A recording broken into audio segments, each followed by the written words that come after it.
नमस्कार. आषाढी कार्तिकी वारी महामंडळ जबलपूर या फेसबुक पेजवर आजपासून रोज सकाळी 9 वाजता 20 दिवस श्रीमद भागवत गीता अर्थासहित सादर होणार आहे. या कार्यक्रमाचं वैशिष्ट्य हे आहे की जबलपूरची अतिशय प्रतिभासंपन्न कन्या भगवद्गीता सादर करणार आहे. तिचं वय आहे अवघं 15 वर्ष, परंतु तिला संपूर्ण गीता अर्थासहित मुखोद्गत आहे. तिचं नाव आहे कुमारी सुरभी अखिल मुळे. राईट टाउन मधील आदर्श बालक मंदिराच्या संस्थापक श्रीमती विजया मुळे यांची ही नात. त्या अनेक वर्षांपासून लहान मुलांना भगवद्गीता शिकवण्याचं कार्य करत आहेत. त्यांच्याकडे शिकलेले अनेक विद्यार्थी आयुष्यात सफल होऊन जबाबदारीची पदे सांभाळत आहेत. कुमारी सुरभीने आजीकडून लहानपणापासूनच गीता शिकायला सुरुवात केली. जबलपूरला होणाऱ्या गीता प्रतियोगितांची ती विजेती आहे. सुमधुर स्वरातलं तिचं गीता पठण ऐकून आपण मंत्रमुग्ध होतो. आपण सर्वजण तिच्या या असामान्य प्रतिभेला प्रोत्साहन देऊया. गीता पठण करण्याच्या अगोदर थोडंसं भगवद्गीतेबद्दल. जबलपूरच्या श्रीमती मीराताई गाडगीळ यांनी कुमारी सुरभीला त्यांचा गीतेवरील लेख आशीर्वाद स्वरूप पाठवला आहे. त्यातूनच गीतेबद्दलची प्रस्तावना करते. भगवद्गीता हा हिंदू धर्माचा अत्यंत पूज्य व पवित्र ग्रंथ आहे. गीतेतील तत्वे परमार्थाकरता जितकी उपयोगी आहेत, तितकीच ती ऐहिक सुखी जीवनातही उपयोगी आहेत. जीवनाचे 2 मूलभूत सिद्धांत आहेत. एक आत्म्याचे अमरत्व व 2 देहाची क्षुद्रता व स्वधर्माची अबाध्यता. देह हा सेवेचे साधन आहे व क्षणभंगूर आहे हे लक्षात घेऊन स्वधर्म कारणी लावावा. आत्मज्ञानाशिवाय सांसारिक दुःखापासून मुक्ती नाही हे तत्वज्ञान गीतेतून कळते.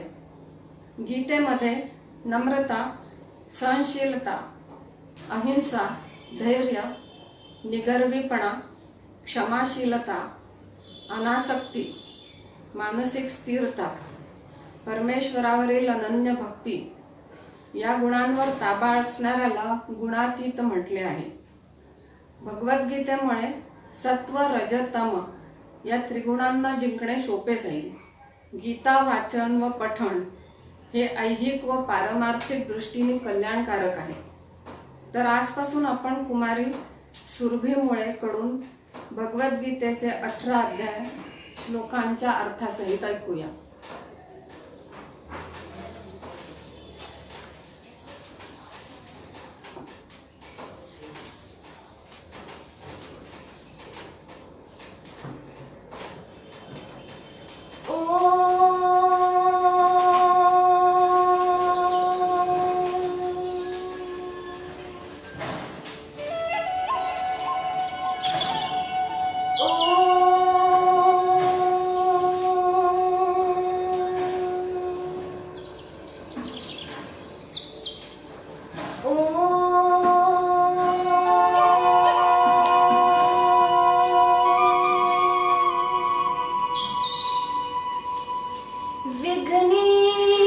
विघ्नेश्वराय वरदाय सुरप्रियाय लंबोदराय सकलाय जगद्धिताय नागाननाय श्रुतियज्ञ विभूषिताय गौरीसुताय गणनाथ नमो नमस्ते. श्रीमद् भगवद गीता के पहले अध्याय में अर्जुन के विषाद का वर्णन है. इस अध्याय का मुख्य उद्देश्य यह बतलाना है कि अर्जुन को विषाद, दुख, शोक किस प्रसंग से, कैसे और क्यों हुआ. ओम श्री परमात्मने नमः. अथ प्रथमोऽध्यायः अर्जुन विषादयोगो नाम धृतराष्ट्र उवाच धर्मक्षेत्रे कुरुक्षेत्रे समवेतायुयुत्सवः मामकाः पाण्डवाश्चैव किमकुर्वत संजय। धृतराष्ट्र बोले, हे संजय, धर्मभूमि कुरुक्षेत्र में इकट्ठे हुए युद्ध की इच्छा वाले मेरे और पांडु के पुत्रों ने क्या किया? संजय उवाच दृष्ट्वा तु पाण्डवानीकं व्यूढं दुर्योधनस्तदा आचार्यमुपसंगम्य राजा वचनमब्रवीत्।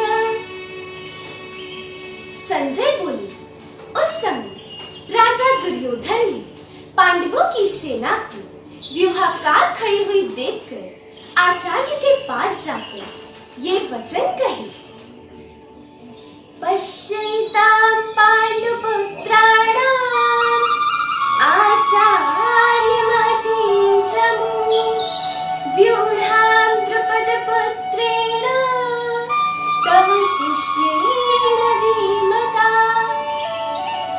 हे आचार्य, आपके बुद्धिमान शिष्य द्रुपद के पुत्र धृष्टद्युम्न के द्वारा व्यूहाकार खड़ी की हुई इस बड़ी भारी सेना को देखिए। अत्र शूरा महेश्वासा भीमार्जुन समायुधि युयुधानो विराटस्य द्रुपदस्य महारथ धृष्टकेतुश्चेकितानः काशीराजस्य वीर्यवान् पुरुजित् कुन्तिभोजस्य शैव्यस्य नरपुङ्गवः युधामन्युश्च विक्रान्त उत्तमं चास्य वीर्यवान् सौभद्रो द्रौपदेयाश्च सर्व एव महारथाः।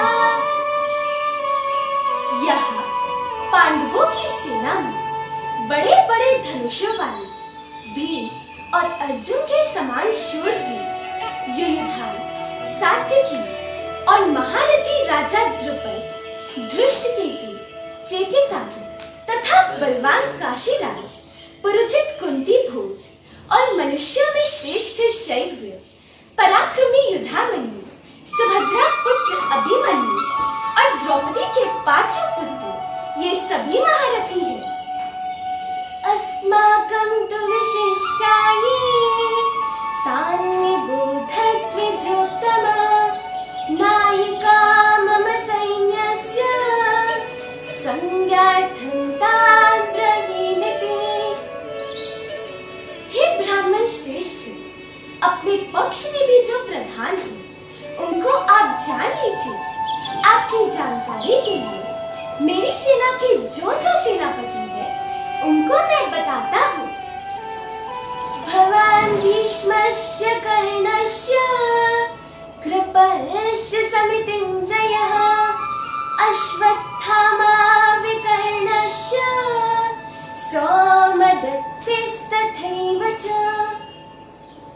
आप द्रोणाचार्य और भीष्म पितामह और संग्राम विजय कृपाचार्य, वैसे ही अश्वत्थामा, विकर्ण तथा सोमदत्त का पुत्र भूरिश्रवा, अन्ये च बहवः शूरा मदर्थे त्यक्तजीविताः नानाशस्त्रप्रहरणाः सर्वे युद्धविशारदाः। और दूसरे भी बहुत से शूरवीर जो कि मेरे लिए जीवन की आशा त्याग चुके हैं, अनेक प्रकार के शस्त्रों से सुसज्जित, सभी युद्ध में चतुर हैं। अपर्याप्तं तदस्माकं बलं भीष्माभिरक्षितं पर्याप्तं त्विदमेतेषां बलं भीमाभिरक्षितम्। भीष्म पितामह के द्वारा रक्षित यह हमारी सेना अमर्यादित है, परंतु भीम द्वारा रक्षित यह इन लोगों की सेना जीतने में सुगम है।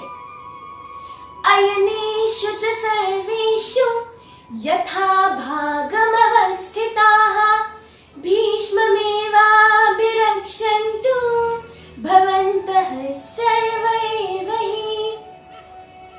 इसलिए आप सब लोग ही सभी मोर्चों पर अपनी अपनी जगह दृढ़ता से स्थित रहते हुए भीष्म पितामह की चारों तरफ से रक्षा करें।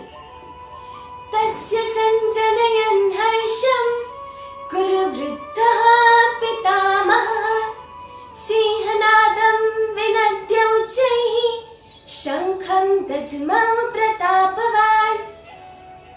उसके हृदय में हर्ष उत्पन्न करते हुए प्रभावशाली कौरवों में वृद्ध पितामह भीष्म ने उच्च स्वर में सिंह की दहाड़ के समान गरज कर जोर से शंख बजाया। ततः शंखाश्च वीर्यश्च पणवानक गोमुखाः सहसैवाभ्यहन्यन्त सशब्दस्तुमुलोऽभवत्। इसके बाद शंख और भेरी अर्थात नगाड़े, ढोल, मृदंग, नरसिंगे एक साथ ही बजने लगे। वह शब्द बड़ा भयंकर हुआ। ततः श्वेतैर्हयैर्युक्तो महति स्यन्दने स्थितो माधवः पाण्डवश्चैव दिव्यौ शंखौ प्रदध्मतुः। उसके बाद सफेद घोड़ों से युक्त महान रथ पर बैठे हुए भगवान श्री कृष्ण और पांडुपुत्र अर्जुन ने भी अलौकिक शंख बजाए। पांचजन्यं ऋषिकेशो देवदत्तं धनंजयः पौंड्रं दध्मौ महाशंखं भीमकर्मावृकोदरः। भगवान श्री कृष्ण ने पांचजन्य नामक तथा धनंजय अर्जुन ने देवदत्त नामक शंख और भयानक कर्म वाले वृकोदर भीम ने पौंड्र नामक महाशंख बजाया। अनंत विजयं राजा कुंती पुत्रो युधिष्ठिरः नकुलः सहदेवश्च सुघोषमणिपुष्पकौ। युधिष्ठिर ने अनंत विजय नामक शंख और नकुल तथा सहदेव ने सुघोष और मणिपुष्पक नामक शंख बजाए। काश्यस्य परमेश्वासः शिखंडी च महारथः धृष्टद्युम्नो विराटश्च सात्यकिश्च पराजितः द्रुपदो द्रौपदेयाश्च सर्वशः पृथिवीपते सौभद्रस्य महाबाहुः शंखान् दध्मुः पृथक् पृथक्। श्रेष्ठ धनुष वाले काशीराज और महारथी शिखंडी तथा धृष्टद्युम्न एवं राजा विराट और अजेय सात्यकी, राजा द्रुपद और द्रौपदी के पांचों पुत्र और लंबी भुजा वाले सुभद्रा पुत्र अभिमन्यु, इस सभी ने हे राजन अलग अलग शंख बजाए। सघोषो धार्तराष्ट्राणां हृदयानि व्यतारयत् नभश्च पृथिवीं चैव तुमुलो व्यनुनादयन्। उस भयानक आवाज ने आकाश और पृथ्वी को भी गुंजायमान करते हुए धृतराष्ट्र के पुत्रों के हृदयों को विदीर्ण कर दिया। अथ व्यवस्थितान् दृष्ट्वा धार्तराष्ट्रां कपिध्वजः प्रवृत्ते शस्त्र सम्पाते धनुरुद्यम्य पाण्डवः ऋषिकेशं तदा वाक्यम् इदमाह महीपते।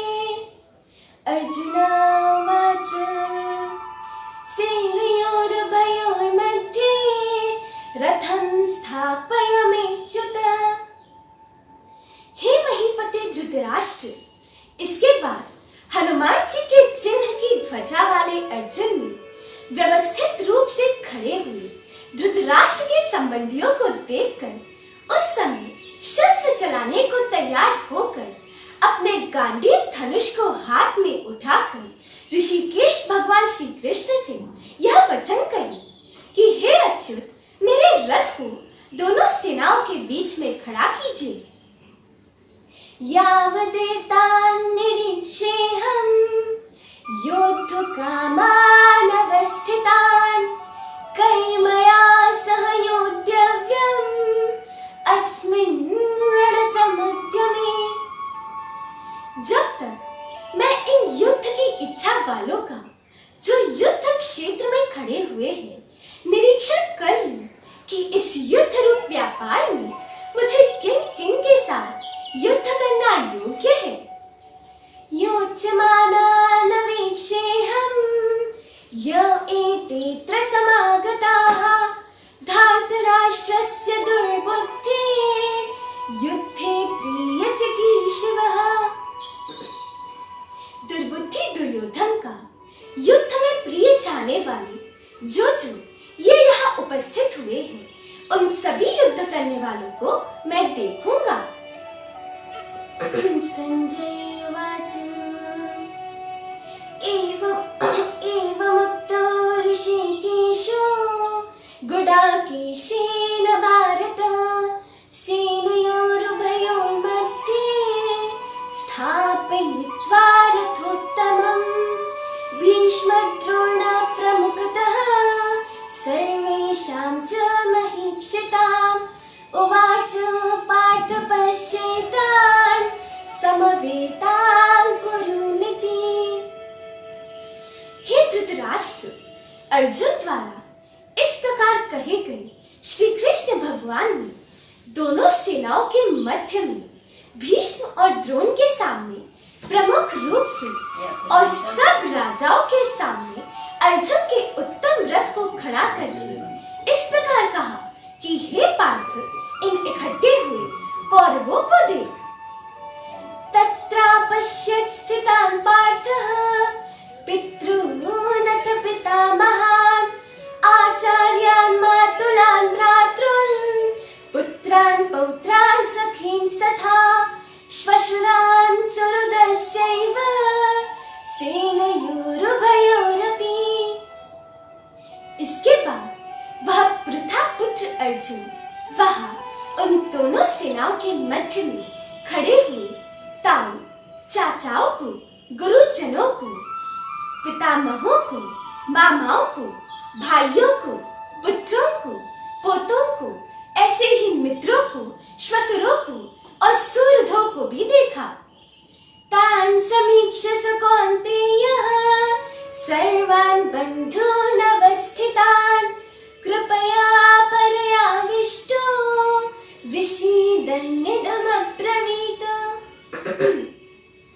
उन वहां खड़े हुए ताऊ, चाचाओं को, स्नेहियों को, मित्र आदि स्नेहियों को, रिश्तेदारों को तथा सभी सगे संबंधियों को देखकर वह पृथा पुत्र अर्जुन अत्यंत करुणा से ग्रस्त होकर विषाद या दुख शोक करता हुआ यह वचन बोला। अर्जुन उवाच दृष्ट्वेमं स्वजनं कृष्ण युयुत्सुं समुपस्थितं सीदन्ति मम गात्राणि मुखं च परिशुष्यति वेपतुश्च शरीरे मे रोमहर्षश्च जायते। अर्जुन बोले, हे कृष्ण, इस युद्ध की इच्छा से इस रणभूमि पर उपस्थित हुए स्वजनों को देख करके मेरे शरीर के सारे अवयव ढीले पड़ रहे हैं और मुंह सूखा जा रहा है और मेरे शरीर में कंपन हो रहा है और मेरे शरीर के रोम खड़े हो रहे हैं। गांडीवं संसृते हस्तात् त्वच्चैव परिदह्यते न च शक्नोमवस्थातुं भ्रमतीव च मे मनः। हाथ से गांडीव धनुष गिर जा रहा है और मेरे शरीर की त्वचा जल रही है। मेरा मन मानो चारों तरफ घूम सा रहा है, अर्थात मुझे चक्कर से आ रहे हैं। मैं खड़ा रहने को भी समर्थ नहीं हूँ। मेरे पैर लड़खड़ा रहे हैं। निमित्तानि च पश्यामि विपरीतानि केशव, न च श्रेयोम पश्यामि हत्वा स्वजनमाहवे।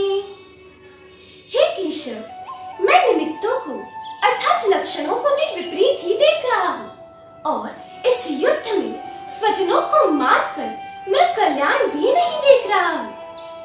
न कांक्षे विजयं कृष्ण न च राज्यं सुखानि च, किं नो राज्येन गोविन्द किं भोगैर्जीवितेन वा। हे कृष्ण, मैं विजय नहीं चाहता और राज्य तथा सुख की इच्छा भी नहीं है। हे गोविंद, हमें राज्य से क्या मतलब है और भोगों से तथा जीवित रहने से भी क्या मतलब है। ईशामर्थे कांक्षितं नो राज्यं भोगा सुखानि च, तयमेव स्थिता युद्धे प्राणान् त्यक्त्वा धनानि च। हम लोग राज्य भोग और सुख चाहते हैं और वे सारे कौरव पांडव यहाँ धन और प्राणों की आशा त्याग करके युद्ध के लिए उपस्थित हुए। आचार्याः पितरः पुत्रास् तथैव च पितामहाः, मातुलाः श्वशुराः पौत्राः शालाः संबंधिनस्तथा। भीष्म, द्रोण, कृपाचार्य जैसे आचार्य लोग और वैसे ही दादा, पिता, चाचा, पुत्र, मित्र और आदि स्नेहित्यारियों को देखकर एतान् हन्तुमिच्छामि न तोऽपि मधुसूदन, अपि त्रैलोक्यराज्यस्य हितो किं नो मयि कृते। हे मधुसूदन, यदि मैं कौरवों के द्वारा युद्ध में मारा जाऊं और तो भी और तीनों लोगों का राज्य प्राप्त करने के लिए भी इन दुर्योधन आदि रिश्तेदारों को नहीं मारना चाहता, तो फिर पृथ्वी का राज्य प्राप्त करने के लिए मैं उन्हें कैसे मारूं? निहत्य धार्तराष्ट्रान्नः का प्रीतिः स्यात् जनार्दन, पापमेवाश्रयेदस्मान् हत्वैतान् आततायिनः। हे वासुदेव, धृतराष्ट्र के पुत्र कौरवों को मारकर हमारा कौन सा प्रिय होने वाला है? इन आतताइयों को मारकर हमें पाप ही तो लगेगा। तस्मान्हारा वयं हन्तुं धार्तराष्ट्रान् स्वबान्धवान्, स्वजनं हि कथं हत्वा सुखिनः स्याम माधव। इसलिए हे माधव, अपने बंधु धृतराष्ट्र के पुत्र कौरवों को मारना हमारे लिए उचित नहीं है, योग्य नहीं है, क्योंकि अपने रिश्तेदारों को मारकर हमारा कौन सा प्रिय होने वाला है। यद्यप्येते न पश्यन्ति लोभोपहत चेतसः, कुलक्षय कृतं दोषं मित्रद्रोहे च पातकं, कथं न ज्ञेयमस्माभिः पापात् अस्मान् निवर्तितुं, कुलक्षय कृतं दोषं प्रपश्यद्भिर्जनार्दन। यद्यपि लोभ वृत्ति के कारण जिनकी बुद्धि विवेक शून्य हो गई है, ऐसे वे कौरव लोग धर्म के होने वाले नाश से जो दोष पैदा होता है और मित्र से द्रोह करने में जो पाप लगता है, उसे नहीं देख पा रहे हैं। हे जनार्दन, कुल क्षय से होने वाले दोष को देखने वाले या जानने वाले हम लोगों को इस पाप से मुक्त होने के लिए क्यों नहीं समझना चाहिए। कुलक्षये प्रणश्यन्ति कुलधर्माः सनातनाः, धर्मे नष्टे कुलं कृत्स्नम् अधर्मोऽभिभवत्युत। कुल का क्षय अथवा नाश होने से परंपरा से चले आ रहे कुल धर्म नष्ट हो जाएंगे और धर्म के नष्ट होने पर सारे कुल को अधर्म ही व्याप्त कर लेता है, अर्थात सारे कुल में अधर्म ही फैल जाता है। अधर्मात् विभवात् कृष्ण प्रदिश्यन्ते कुलस्त्रियः स्त्रीषु दुष्टासु वार्ष्णेय जायते वर्णसंकरः। हे श्री कृष्ण, कुल में अधर्म फैल जाने से कुल की कुलीन स्त्रियां भ्रष्ट होने लगती है। हे वृष्णि कुलोत्पन्न श्री कृष्ण, स्त्रियां भ्रष्ट होने पर वर्ण संकर पैदा हो जाता है। संकरो नरकायैव कुलघ्नानां कुलस्य च पतन्ति पितरो घेषां लुप्तपिण्डोदकक्रियाः। वर्ण संकर कुल का नाश करने वाले कुल घाती और कुल दोनों के लिए ही नरक का कारण बन जाता है और लुप्त हुई पिंड तथा जल की क्रिया वाले इनके पितर भी निश्चय ही नरक में ही गिर जाते हैं। दोषैरेतैः कुलघ्नानां वर्ण संकर कारकैः उत्साद्यन्ते जाति धर्माः कुल धर्माश्च शाश्वताः। इस वर्ण का संकर करने वाले, कुल का घात करने वाले पापी लोगों के सदा के लिए कुल धर्म और जाति धर्म नष्ट हो जाएंगे। उत्सन्न कुल धर्माणां मनुष्याणां जनार्दन नरके नियतं वासो भवतीत्यनुशुश्रम। हे कृष्ण, नाश हो गए हैं कुल जिनके, ऐसे लोगों का अर्थात सर्वथा अधर्म में फंसे हुए लोगों का पापों के फल स्वरूप अनियमित दीर्घ काल तक नरक में ही निवास होता है, ऐसा मैंने शास्त्र कार्यों से सुना है। अहो बत महत् पापं कर्तुं व्यवसिता वयं यद्राज्य सुखलोभेन हन्तुं स्वजनमुद्यताः। अरे बड़े खेद की बात है, हम यहाँ बड़ा भारी पाप करने के लिए तैयार हो रहे हैं, जो कि राज्य और सुख के लोभ से इन बंधु बांधवों को मारने के लिए तैयार हो रहे हैं। यदि माम प्रतीकारम् अशस्त्रं शस्त्रपाणयः धार्तराष्ट्रारणे हन्यस् तन्मे क्षेमतरं भवेत्। यदि मुझे हाथ में शस्त्र न लेने वाले और कौरवों का प्रतिकार न करने वालों को, जिनके हाथ में शस्त्र है, ऐसे वे कौरव यदि मुझे युद्ध में मारेंगे तो वह भी मेरे लिए अधिक कल्याणकारी साबित होगा। संजय उवाच एवमुक्त्वा अर्जुनः संख्ये रथोपस्थोपाविशत् विसृज्य सशरं चापं शोकसंवेग्नमानसः। संजय बोले, युद्ध भूमि में शोक से अत्यंत व्याकुल मन होकर के अर्जुन इस प्रकार कहकर बाण के साथ धनुष को छोड़कर रथ के पिछले वाले भाग में जाकर बैठ गया। ओम तत्सत् इति श्रीमद्भगवद्गीतासु उपनिषदसु ब्रह्म विद्यायां योगशास्त्रे श्रीकृष्णार्जुन संवादे अर्जुन विषाद योगो नाम प्रथमोऽध्यायः। श्रीकृष्णार्पणमस्तु। इस प्रकार ओम तत् सत इन भगवान नामों के उच्चारण पूर्वक ब्रह्म विद्या और योग शास्त्र में श्रीमद् भगवद गीतोपनिषद में श्री कृष्णार्जुन संवाद में अर्जुन विषाद योग नामक पहला अध्याय पूर्ण हुआ। हरि ओम तत्सत, हरि ओम तत्सत, हरि ओम तत्सत। धन्यवाद।